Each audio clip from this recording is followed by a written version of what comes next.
I want you to consider how many metaphors have been involved in the material that you've watched or read so far in this term.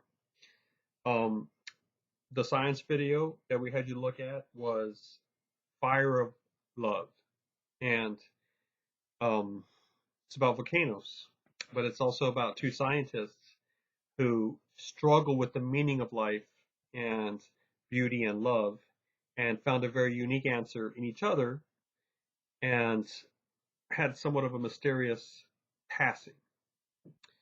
So, in titling the documentary Fire of Love, where is the metaphor? Is love being equated to a fire? Um, fire is that a does that metaphor have felicity? Because fire destroys, fire burns, fire rages, fire is all consuming. Did this sort of love destroy these two people? And do they look like the type of people that were consumed and out of control and raging? So does fire of love reflect the volcanoes? I don't know. That's what you have to think about. But there is a metaphor playing around there in that documentary.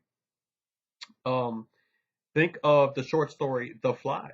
When you read that story, it's about two elderly men who have both lost sons in the war. One has a weak, on the surface is weak and has to be tended by his daughters, but in fact, he is psychologically strong because he can actually visit the grave of his son in that cemetery. He can talk about it.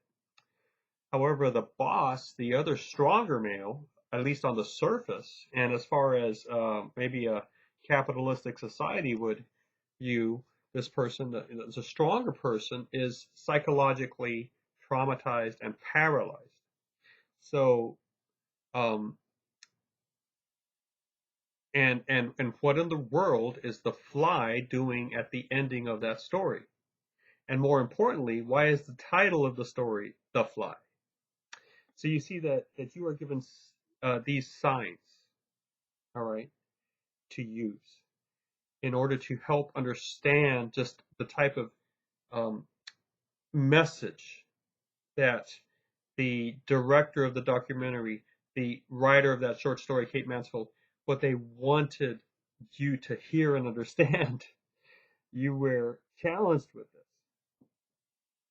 A little more, a little more complicated to see is the metaphors that are at play in Garrison Keillor's um, News from Lake Wobegon. Of course, that's a fictional news account. It's just stories from his fictional hometown. Um, Down in the mouth, down in the heel, uh, average community full of their own micro woes. Yet you have a toothache, you have um, other things that play in that story that are more than just a toothache. So that will help you see the richness in the performance. What about the poetry? The titles are also very clear indicators that these are presenting you, in fact, the heartbeat of the poem, the raison d'être, okay, which means the reason for existence of the poem, raison d'être. Valuable phrase. I want you to learn how to pronounce it and use it over the course of the week, at least once. Um, the reason that it exists is to present you a metaphor, the tally stick. How is a walking stick like a long marriage in its length, in the way it supports somebody? When do you need a walking stick? When you're in dangerous areas or when you're old. Wouldn't a good marriage do that for you? Isn't this an apt metaphor? Isn't there felicity here? I think it's a little better than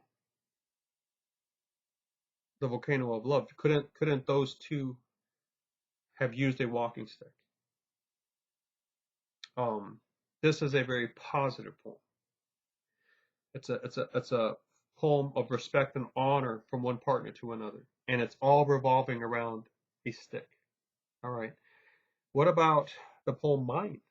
You know, you read the poem, it's about a bat in a cave. But the title tells you you need to make the equation. You need to make the equation a bat in the cave.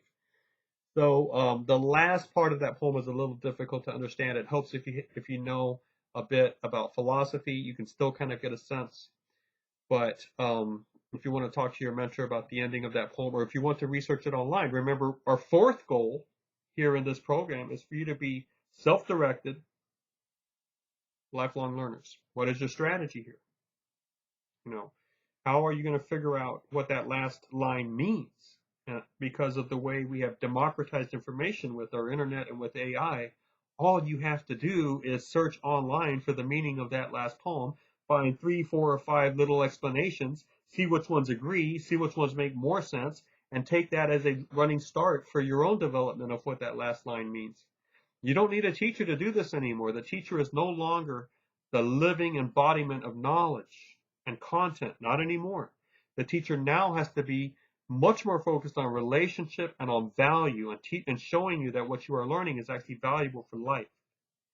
And the teacher has to be empathetic. As we move into a world where there is so much information, there is so much automation, there is so much technological infusion into our daily lives, and AI and AGI and all other versions of artificial intelligence are just getting stronger every day. Where is the real teacher? What does the real education look like now? And it's not going to be about content in your head. It's going to be about your ability to persevere, to have things that we don't talk about in the classroom very much, but they're very well alive here in this program, which is courageous thinking, empathetic partnership, right? Um, Seeing the value of a life lived well. That's going to be the result of an educated person. Okay, so it's making right decisions. It's method of thinking and of inventing. It's no longer learning facts. Okay, so I don't really feel I have to tell you what the last line means. Perhaps I can share my opinion if you contact me or you contact your mentor. But your job is to be curious, right? Now that's also needs to be at play in education now. It's the nourishment and the engendering of curiosity in the student, which means that we have to be much better at picking our materials because the materials have to be interesting or have to have at least the potential to be interesting to 50 people in the room. If you give me a room of 100 people, and these people are anywhere from 25 to 75 years old, and they're smart and they're literate and they care about life and they're healthy and they're thinking and they're talking and all the things are functioning right. They love people. They have the emotions in the right way. They're all right. Kind of sounds like people you know, doesn't it? This is just the glorious creation of what a human is. Give me 100 of those in the room, and then give me a chance to stand in front of a room with a book or a poem or a movie. I need to be able to feel the room. You know what I'm saying? I need to be able to see of those 100 people that 50 of them are going to get interested in that book. If I can have 50% be interested in this book, then this book is going to be in the program.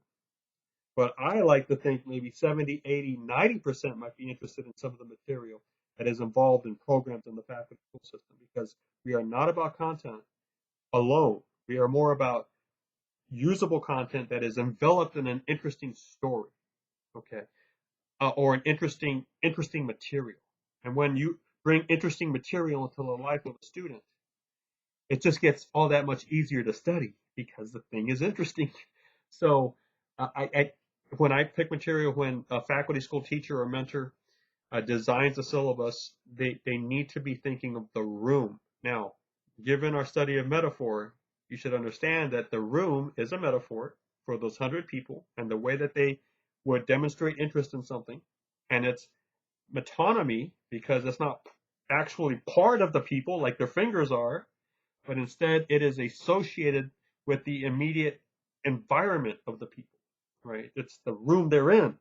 So if they're always in that room as a thought experiment or as a tool that I use, and I talk about the room, I'm talking about my ability to find material that's going to be interesting to 50, 60, 70, 80%. of the people in that room. And when I run across something that I realize that I really like, but I don't think it's going to have a good response in the room, and only 20% are going to like it, then at that point I realize the material is somehow speaking to something private and idiosyncratic to me. Idiosyncratic, right? That means unique to one person, all right? So that I need to be able to recognize that and not bring it into the material because there's a very low chance anyone else is really going to be interested in it. That's just something unique to me. And because we are so unique in our humanness, each one of us has a little collection of things that are truly idiosyncratic to us. There are things that only we really get interested in. Our friends aren't interested in them. Maybe one. Our family isn't interested in them. We kind of think we're alone. We go online and we find, yeah, there are others, but they live in Georgia and California, and it's a small community because it's idiosyncratic, and those things are beautiful. But I can't bring them into teaching because I need something that's going to work in the room, because in this day and age, with the way education must be done now for it to be valued and to be transformative, it has to get the student involved with material that aids the learning process because the material is interesting.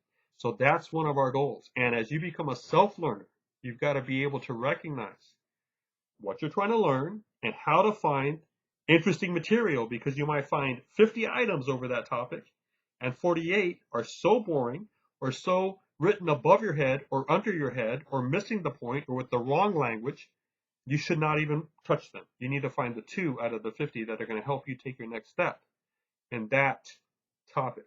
All right. So, metaphor.